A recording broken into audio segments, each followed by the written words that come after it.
Hello everyone, எல்லாருக்கும் வணக்கங்க. Welcome to Kayu's kitchen. இன்றைக்கி நம்ம காயூஸ் கிச்சனில் என்ன ரெசிபி பார்க்க போகிறோம் அப்படின்னா வெஜ் பன்னீர் ரோல் தாங்க. ரொம்பவே சிம்பிளான, அதே சமயம் எல்லாரும் விரும்பி சாப்பிடக்கூடிய வெஜ் பன்னீர் ரோல் ரொம்பவே ஈஸியாக எப்படி செய்கிறதுன்னு வாங்க பார்த்துடலாம். இப்போ நான் ஒரு பவுலில் 2 கப் கோதுமை மாவு எடுத்துக்கிறேங்க. கூடவே ஒரு 1/2 கப் மைதா மாவு சேர்த்துக்கிறோங்க. அடுத்து தேவையான அளவு உப்பு சேர்த்து ஒரு 2 டீஸ்பூன் எண்ணெய் சேர்த்துக்கிறோங்க. சேர்த்துட்டு நம்ம தண்ணீர் சேர்த்து ஒரு சப்பாத்தி மாவு பதத்துக்கு பிசைஞ்சு வச்சுக்கலாங்க. பிசைஞ்சு வச்சுருக்கக்கூடிய மாவை ஒரு 15 நிமிஷம் நம்ம அப்படியே விட்டுறலாங்க. அடுத்து இங்கே நான் 250 கிராம் பன்னீர் எடுத்துருக்கோங்க. எடுத்துருக்கக்கூடிய பன்னீரை குட்டி குட்டி பீசஸாக கட் பண்ணி வச்சுருக்கேங்க. அடுத்து ஒரு பவுலில் 2 டேபிள் ஸ்பூன் தயிர் சேர்த்து கூடவே ஒரு 1/2 டீஸ்பூன் மிளகாய்த்தூள், 1/2 டீஸ்பூன் கொத்தமல்லி சீரகத்தூள், கொஞ்சமாக மஞ்சள் தூள், ஒரு 1/4 teaspoon garam masala, 1/2 teaspoon pepper, கூடவே இஞ்சி பூண்டு பேஸ்ட் சேர்த்து தேவையான அளவு உப்பு சேர்த்து நல்லா மிக்ஸ் பண்ணி வச்சுக்கிறோங்க. இதோ இங்கே நான் மிக்ஸ் பண்ணி வச்சுருக்க மாதிரி. அடுத்து நாம் கட் பண்ணி வச்சுருக்கக்கூடிய பன்னீரை உள்ளே சேர்த்துக்கிறோங்க. சேர்த்துட்டு மசாலா கூட பன்னீர் நல்லா கோட் ஆகிற மாதிரி மிக்ஸ் பண்ணிக்கோங்க. இப்போ பார்த்துட்டிங்கன்னா பன்னீர் நல்லா மிக்ஸ் ஆயிடுச்சுங்க. அடுத்து ஸ்டவ் ஆன் பண்ணி கடாய் வச்சுக்கலாங்க.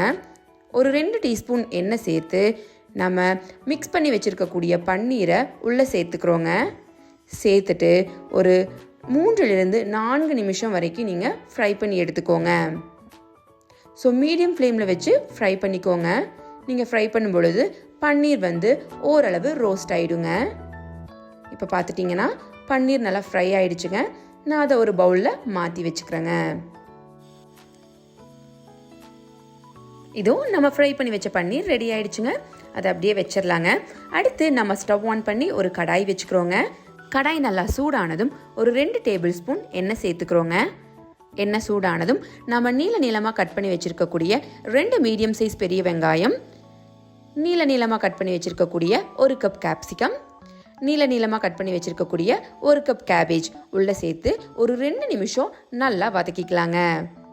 ஓரளவு வதங்கினதும் கூடவே ஒரு 1/2 டீஸ்பூன் மிளகாத்தூள் சேர்த்து தேவையான அளவு உப்பு சேர்த்து அதையும் ஒரு 2 நிமிஷம் வதக்கிக்கோங்க. வதங்கினதும் இப்போ நாம் நீளமாக கட் பண்ணி வச்சுருக்கக்கூடிய தக்காளியையும் உள்ளே சேர்த்துக்கலாங்க. தக்காளி நல்லா வேகிற வரைக்கும், அதுவும் ஒரு 2 நிமிஷம் வேகிற வரைக்கும் கலந்துக்கோங்க. கூடவே ஒரு table spoon red chilli sauce சேர்த்து அதையும் நல்லா கலந்துக்கோங்க. கலந்துட்டு இப்போ நம்ம ஃப்ரை பண்ணி வச்சுருக்க பன்னீரையும் உள்ளே சேர்த்து நல்லா மிக்ஸ் பண்ணி வச்சுக்கோங்க. ஸோ பன்னீர் ரோலுக்கான ஸ்டஃபிங் சூப்பராக ரெடி ஆயிடுச்சுங்க. அடுத்து நம்ம பிசைஞ்சு வச்சுருக்கக்கூடிய மாவை ஒரு மீடியம் சைஸ் உருண்டைகளாக நான் பிடிச்சி வச்சுருக்கேங்க. ஸோ பிடிச்ச உருண்டையை சப்பாத்தி கல் வச்சு நல்லா மெல்லிசாக தேய்ச்சி எடுத்துக்கிறோங்க. அடுத்து நம்ம தோசைக்கல்லில் போட்டு சுற்றி எடுத்துக்கலாங்க. ஸோ ஒரு சைடுக்கு ஒரு 15-20 செகண்ட் விட்டு வேக வச்சுக்கோங்க. வேக வச்சுட்டு திருப்பி போட்டு மறுபடியும் ஒரு 15-20 செகண்ட் வேக வச்சு எடுத்துட்டிங்கன்னா நல்லா வெந்துடுங்க. சுட்டு எடுக்கும்போது நீங்கள் மீடியம் ஃப்ளேமில் வச்சு சுட்டு எடுத்துக்கோங்க. இதோ நம்ம ரோல் பண்ணுறதுக்கான சப்பாத்தி ரொம்பவே சூப்பராக ரெடி ஆயிடுச்சுங்க. அடுத்து நம்ம சுட்டு வச்சிருக்கிறதுலேருந்து ஒன்று எடுத்து ஒரு டீஸ்பூன் டொமேட்டோ கெச்சப் சேர்த்துக்கிறோங்க.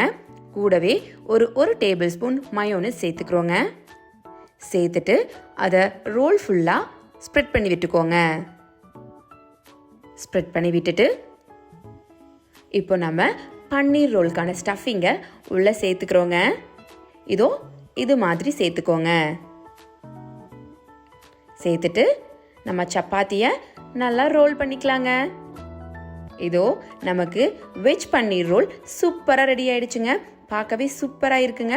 டேஸ்ட்டும் அதே மாதிரி தாங்க, செம்மையாக இருந்ததுங்க. கண்டிப்பாக நீங்கள் வீட்டில் இதை ட்ரை பண்ணி பாருங்கள். ட்ரை பண்ணி பார்த்துட்டு எப்படி இருக்குது அப்படிங்கிறத நம்ம கமெண்ட் செக்ஷனில் சொல்லுங்கள். மறக்காமல் நம்ம சேனலை லைக் அண்ட் சப்ஸ்கிரைப் பண்ணிக்கோங்க. Thank you everyone.